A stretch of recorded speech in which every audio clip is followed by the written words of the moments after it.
नमस्कार। इस समय हम मौजूद हैं हरियाणा के जिला करनाल में। इस समय हम पहुंचे हैं नगला रोडान। बात की जाए, सरपंच चाहे तो क्या नहीं कर सकता, तकदीर तक गांव की बदल सकता है। चाहे स्मार्ट गांव की बात हो, चाहे स्वच्छ भारत मिशन को लेकर बात हो, चाहे टॉयलेट की बात हो, चाहे कच्चे मकानों की बात हो। हम आपको बता दें, नगला रोडान के अंदर लगभग 13 आवेदक द्वारा आवेदन किए गए अपनी मकानों के लेकर, जिसके लिए 45,000 रुपए पहली किस्त आनी थी। हम आपको बता दें, आवेदन पास हो गए, जल्द ही किस्त आ सकती है। सरपंच के प्रयास से यह संभव हो पाया। चाहे हरियाणा सरकार की बात हो, चाहे भारत देश के प्रधानमंत्री की बात हो, जिन्होंने एक सपना देखा था कि हर व्यक्ति के पास अपनी छत हो।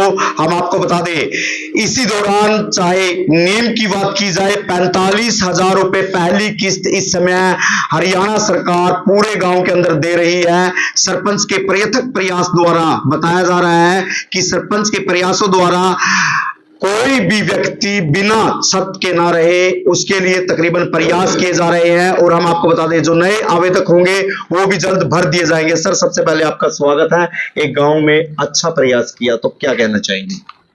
मैं आपके चैनल के माध्यम से आपका धन्यवाद करता हूं कि हमारे गांव में आप पहुंचे और इससे लोगों में कुछ जागरूकता पैदा होगी कि पता लगेगा लोगों को कि हमारे गांव में 13 में थे, मतलब जो पास हुए थे वे 13 के 13 पास हो गए और उनके खाते में पैसे शायद आ भी गए हो और नहीं आए तो 2-4 दिन के अंदर आ सकते हैं। पहुंचने चाहिए, हमें पहुंचेंगे ही। और इस समय भी प्रधानमंत्री आवास योजना के तहत जो भी स्कीम चली है उसके तहत हमारे गांव में ऑनलाइन भी काफ़ी फार्म भरे गए हैं और कुछ जो रह रहे हैं बाजे फेरी, ऐसा है कई फेरी आए कर्मचारी, लेकिन नेटवर्क कम होने की वजह से, रेंज कम होने की वजह से ऐसे ही 2 फेरी वापस गए हैं। लेकिन वे बार बार आने के बाद भी काफ़ी भर गए हैं। कुछ लोग अपने आप भी अपने मोबाइल से जो भरना जानते हैं हमें भर रहे हैं। सर, बात की जाए, हम गांव के लोगों से बाहर बात कर रहे थे भी, आपके जो सरपंच से आप मिलते हैं तो किस प्रकार वह कार्य करते हैं और किस प्रकार देख रेख करते हैं। सभी ने बताया बिल्कुल साधारण इंसान है, अगर कोई भी बात होती है स्वयं उठकर चल पड़ते हैं। तो क्या कहना चाहेंगे, कई जब लोग नेता बन जाते हैं तो एसीयू में रहते हैं और एसीयू में ही काम करते हैं, लेकिन धरातल पर आप क्यों?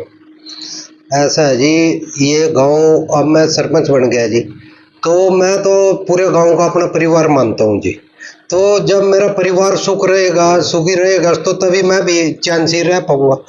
अगर जो जिम्मेवारी गांव ने दी है वो सही तरीके से निभाने की कोशिश कर रहा कि गांव में कोई भी दिक्कत नहीं हो, किसी तरीके की परेशानी नहीं हो, जो मैं कर सकता हूँ उसका निपटारा तुरंत कर। गांव में नशे के ऊपर क्या कहेंगे? कहीं ना कहीं नशा है या नहीं है गांव में? नहीं, नशा है गांव में। कुछ बच्चे नशा करते हैं लेकिन उनको बार बार घर जाके समझाया है, अब वे नजर नहीं आ रहे लेकिन नशा करते हैं, लेकिन छिप के करते हैं। हमें कहाँ करते हैं इस चीज का नहीं पता लग रहा है। सर, बात की जाए स्वच्छ भारत मिशन की, सफाई कर्मचारी भी लगाए हुए हैं, काफी सुधार हुआ है गांव में। बात की जाए, जगह जगह से कूड़ा करकट भी उठाया गया, गलियों में झाड़ू भी दी जाती है, समय समय पर कूड़े को नष्ट करने के लिए प्रयत्न भी किए जाते हैं। तो क्या कहना चाहेंगे?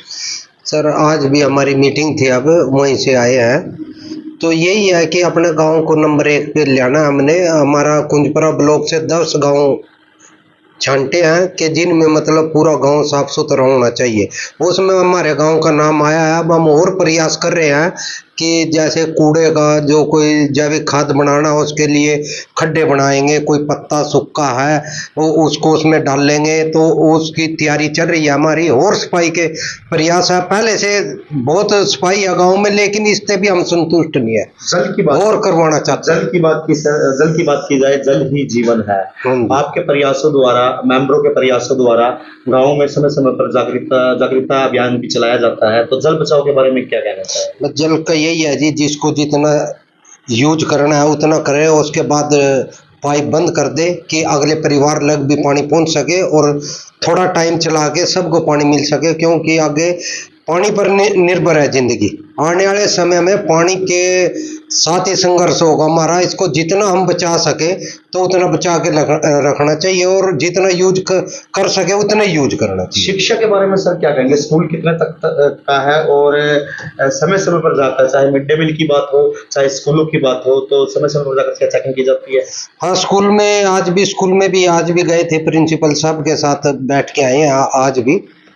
तो स्कूल में यही है, अभी कोई भी समस्या हो तो मैडम बता देती है तो उसको हल करवाते हैं। जैसे समय समय पे सफाई करवानी पड़ती है, कोई बच्चा स्कूल में नहीं आता, मैडम बोलती है, खुद भी जाती है। प्रिंसिपल हमारी बहुत अच्छी है, स्टाफ बढ़िया है। मैं भी खुद गांव में घर जाके भी अब एडमिशन के लिए भी प्रेरित कर रहे हैं कि भाई स्कूल में एडमिशन करवाओ। सरकार ने बहुत सुविधा दी है, पढ़ाई की भी दी है, वैसी भी दी है, खाने की भी दी है। तो जो भी है तो स्कूल में यही है कि ज़्यादा से ज़्यादा बच्चे हमारे एडमिशन ले और पढ़ाई करें। लास्ट सवाल सर, सरपंच के पास सबसे बड़ी कमी फंड की होती है। अगर बात की जाए हरियाणा सरकार की, हरियाणा सरकार से कुछ मांग करना चाहेंगे, क्योंकि स्मार्ट गांव जब सरकार बनाना चाहती है, स्मार्ट गांव के अंदर चाहे टेक्नोलॉजी की बात हो, चाहे किसी भी विषय को लेकर बात हो, तो पैसे की जरूरत बहुत ज्यादा होती है। तो गांव में कितनी पैसे की जरूरत है ताकि स्मार्ट गांव की तरफ अग्रसर किया जा सके? गाँव में जितनी भी दिक्कत है विधायक जी को या अपने दफ्तर में लिख के दी है तो हमें समय समय पर मिल जाता है। जैसे सैनी समाज की चौपाल थी, अब वे बनवा दी है, 32 लाख रुपये विधायक जी ने दिए हैं। तो जो भी डिमांड करते हैं हमारे बहुत बढ़िया विधायक जी, और वे समय समय पर हमारा ध्यान रखते हैं, हमारे गाँव का रखते हैं। तस्वीरें आप देख सकते थे नगला रोडान से। हम आपको बता दें, सरपंच जी का कहना है कि समय समय पर चाहे विधायक